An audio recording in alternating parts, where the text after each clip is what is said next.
तो मैं 11 तारीख को आया और यहीं से निकल करके आगे, चूंकि उस समय भी चुनाव का समय था और विधानसभा का ही चुनाव का समय था, तो यही आपके लोकसभा खैराबाद के एक गांव में, करही गांव में एक कार्यक्रम था।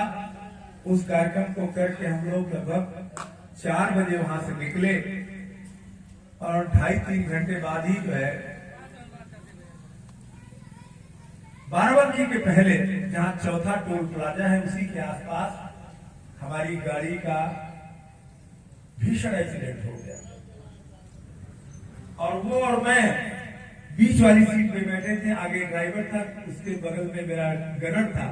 वो दोनों बुरी तरीके से घायल हो गए और सदमे में हमारे आदरणीय भागीरथी जी भी, होश उनका गुम हो गया।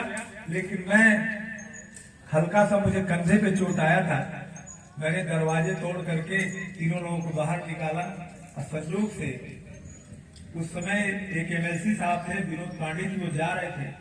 उन्होंने मुझे देखा, हम सबको हॉस्पिटल पहुंचाया और मैं बहुत ही बुरी तरीके से मानसिक तनाव में था कि कहीं कोई ऐसी घटना न हो जाए कि मुझे लोगों के सामने जवाब देने का न बन पाए।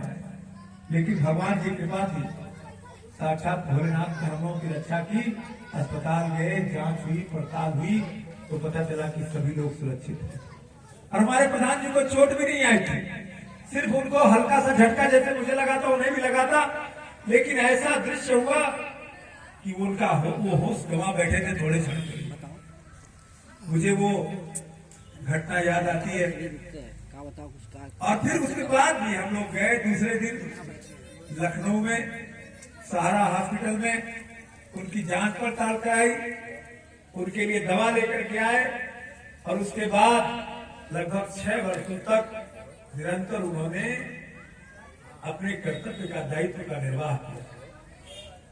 लेकिन इतने कम उम्र में, मात्र 63 वर्ष की उम्र में, वर्ष 1955 में वो पैदा हुए। मुझसे 10 वर्ष पहले, मुझसे 10 वर्ष उम्र में बड़े थे।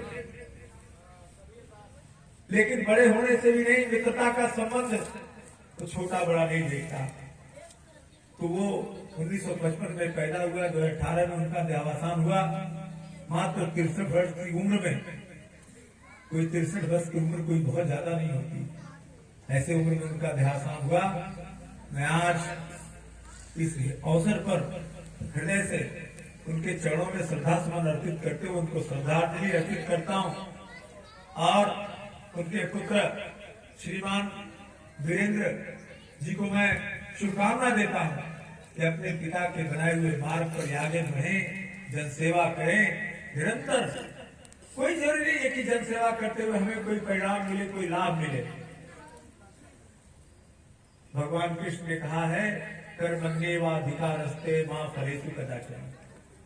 मैं तो आपके बीच में 20 सालों से काम करता रहा, कोई परिणाम नहीं मिला, बार बार चुनाव में पराजित हुआ, लेकिन संकल्प लेकर के मैं छोड़ा नहीं। मैं 20 वर्षों तक लगातार, विधायक होने के पहले 20 वर्षों तक मैंने जनसेवा किया, अपने कर्तव्य पद से विमुख नहीं हुआ। और जब आपने मुझे अपना जनप्रतिनिधि बना दिया, तो फिर मैंने जो संकल्प लिया था, उस संकल्प लेकर के मैं कार्य कर रहा हूं। इन 2 वर्षों में 2 वर्ष 6 महीने हुए, 736 दिन हुए। इन 736 दिनों में मैंने 680 दिनों तक लगातार, बीच में शायद 40-50 दिन ऐसे होंगे जो कि मैं किसी और कार्य से, अपने कार्य से बाहर रहा हूं, लेकिन बाकी 90% अवधि मैंने अपने क्षेत्र की जनता के लिए दिया है और बिना किसी भेदभाव के, न जाति का, न धर्म का, न मत का, न मजहब का, न पार्टी का, कोई भेदभाव नहीं, क्योंकि मैं सबका प्रतिनिधि हूं। किसी ने मुझे वोट दिया न दिया, सबके प्रति मेरा कर्तव्य है और सबके कल्याण का कार्य करना मेरा दायित्व है। और यही कार्य हमारे देश के आदरणीय प्रधानमंत्री मोदी जी भी कर रहे हैं।